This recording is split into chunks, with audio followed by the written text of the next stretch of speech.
a lot of people don't think about that, is open up your ears and listen. Listen for blue jays. Listen for crows. Blue jays will tell you right where the acorns are. They love acorns. You ever notice that? And that's something my dad taught me a long time ago. He said blue jays will tell you where the most fresh acorns are. Be surprised. I do most of my scouting and trying to find what I need to find before daylight. Got a flashlight in my hand, and I'm finding the fresh oaks before daylight. Sure. So, like, you're going into October, you're going into November, leaves change, temperature drop, like everything is just changing.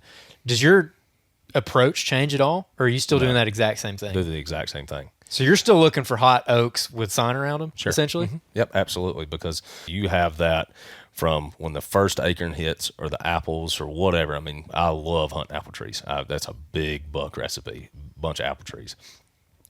But whenever these things start falling, they're not done falling until November here. I mean, sometimes, a lot of times, white oaks here won't fall until the start of October. Late September, start of October. So you're really getting a lot of fresh. You'll get red oak, buck oaks will fall August. Then you got your red oaks that are falling late August, mid-September, even into October. Then your white oaks hit last week of September, heavy. I mean, you'll have your one or two white oaks here and there that fall early, but mainly the big mature oaks that are really starting to fall later September. So why would I change, right? And then as you get kind of later into October, I'm looking at, all right, I'm really starting to watch these bucks starting to bachelor group back up, right? And I know that we've all seen that is, man, you have that one big buck, and then all of a sudden it seems like it's early season again. You've got 5 bucks on camera coming the same, whether it's eating out of a corn pile, eating it under a white oak or whatever. Then I start to transition into the rut. There's really not much change from, say, second opening day of deer season to the rut for me. I don't change much because the deer aren't changing much. They may change the feed trees, but they're not changing what they're doing. I'm packing on all the weight I can because I'm not going to eat for 2 weeks because I'm trying to chase a woman or chase a doe. Let's say someone's listening to this and they want to get started. They want to go out there. Maybe they're a newer hunter. Maybe they've been hunting for a long time, but they want to start hunting some mountains. How do you get started? If you're looking at a place, what are you looking for to then go put boots on the ground and start figuring it out? As far as like a new hunter, if he's standing next to me and he says, well, where do I go? I say, the first thing you do is open up your ears. And a lot of people don't think about that. It's open up your ears and listen. Listen for blue jays. Listen for crows. Blue jays will tell you right where the acorns are. They love acorns. You ever notice that? I mean, now you say that, I do, but never thought about that previously. Look at him grinning, man. He's like, he's giving up the sauce.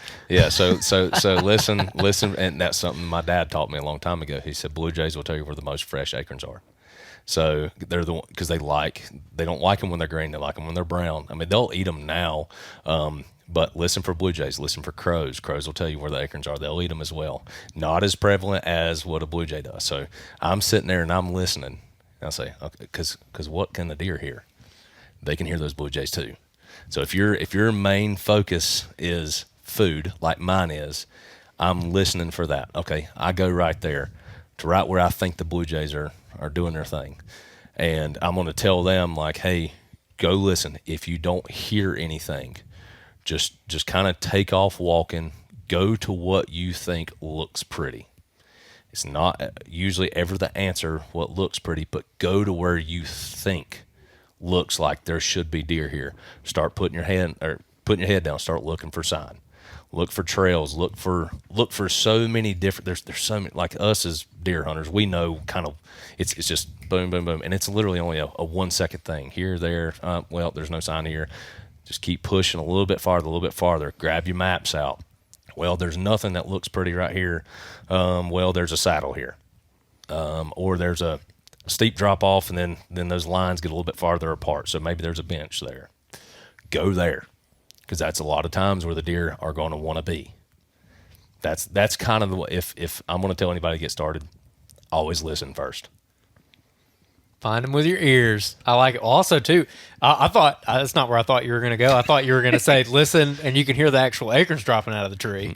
No, I mean, there's acorns everywhere.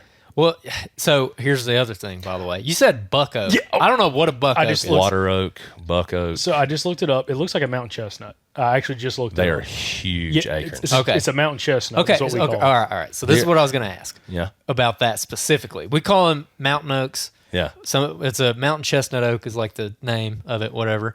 And you typically find them on steeper slopes and higher elevations. So Rocky faces. rocky faces. So, for instance, when we were hunting this week, we got up over 4,000 feet. We did not find an American white oak, which is the white oak that everyone thinks of. Flaky. Yeah. Flaky bark. It's got the smaller acorn, and it's the one. It's like the white oak that people talk about when it comes to deer hunting. The mountain oaks, we have them in Alabama, and we have them where we've hunted in Georgia, and it's like the deer will eat them if they have to. They'll be opportunistic. Like if their trail goes right underneath one that's dropping, they might stop and grab one or two of them, but they're not going and like hammering those trees. Is it different here? No, there's no difference. That they, like you said, they will only, if there's no other acorn in the woods, there'll be some buck oaks or mountain oaks, wherever you want to call them. There will be a few of those, and they'll pop in and eat them.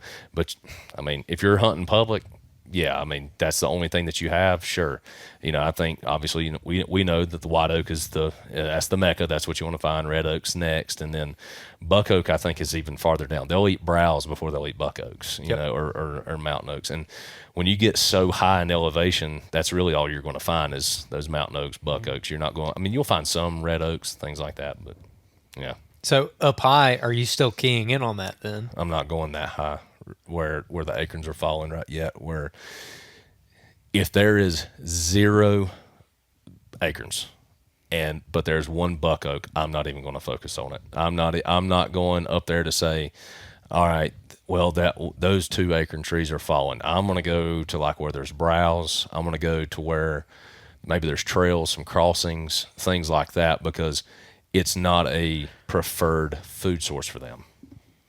Yeah, that makes a lot of sense. And so essentially, correct me if I'm wrong here, but you're getting a starting point, say with a terrain feature that interests you, and then you're going in there and you're locating the food and how it relates to that? Yeah, exactly. Yeah. Okay. So I don't use Onyx as much as I should because I don't do like the offline maps and things like that. I just picked up a 183 acre farm, place to hunt, and I haven't looked one time on Onyx at it. I'm not, and maybe whenever I get there, I'll pull it up. I know I'm going to have 0 service there. I should definitely use the offline maps, but what I'm going to do is just pull up and just look at the mountains. I mean, my eyes are as good as a map, in my opinion, unless I'm, 10 states away. That's where I use it the most is whenever it's out of state. But yeah, man, I'm literally just pulling up to a piece of property and I'm taking off. Like, I don't care what the terrain features are. I don't care what food is in there. I'm going to go put my eyes on it myself. And then I will go. And, main reason why I don't do a lot of scouting, because I know a lot of my places very, very well. But you'd be surprised. I do most of my scouting and trying to find what I need to find before daylight. Got a flashlight in my hand, and I'm finding the fresh oaks before daylight, especially this time of year. My mentor told me that the highest compliment an outdoorsman can receive is to be called a woodsman. Mm-hmm. That's straight woodsmanship. That's what that is, bro. Well, I learned from an old school guy. Mm-hmm. I learned from a guy that didn't throw out his first bait pile and didn't buy a camera until 2013. And the only reason why he even throws out a bait pile is because we have a couple pieces of property that we have to try to draw him from. They're fantastic places to hunt, but there's no food on it. So we do it for camera candy, and that art of woodsmanship is lost to me. Now, one good thing that I like about our generation and what's going to grow up into is technology can teach you woodsmanship. A lot of people hate on it. I hate on it a lot. I can be honest with you. But it can teach you a lot more woodsmanship if you have somebody there that's old school that can show you or tell you why that is the way it is, and that's why this podcast exists. Yeah, it is. It is. And, I like it. That's going to lead you to more success